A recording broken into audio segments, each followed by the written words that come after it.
In this video, I'm going to show you how to fix Samsung air conditioner error code E1. If you find this video helpful, please consider to like this video and subscribe to my channel. In saying that, let's just jump straight into the video. Alright, so you're seeing this error code E1 typically refers to a communication error between the indoor and outdoor unit of your air conditioner. This could be due to wiring issues, faulty printed circuit board, or electrical interference.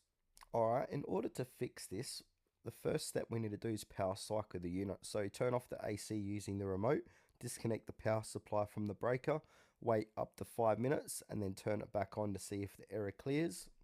Step 2 is to check communication wiring. So open the indoor and outdoor unit covers, look for the communication cable between them, usually labeled as terminal 1, 2, and 3.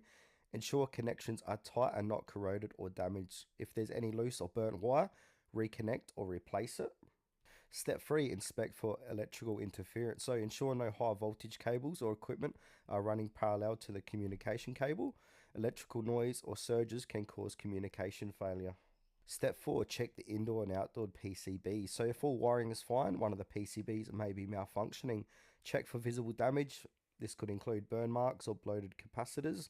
Use a multimeter to test voltage consistency between the indoor and outdoor boards. Replacing a faulty PCB may be necessary, often best left to a technician. Step 5, update or reset the firmware. So some newer Samsung models allow firmware updates via service tools or apps.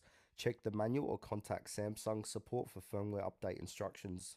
Step 6, call a professional. So if you're not comfortable dealing with electrical components or the steps above, don't solve the issue. Contact Samsung support or a licensed HVAC technician.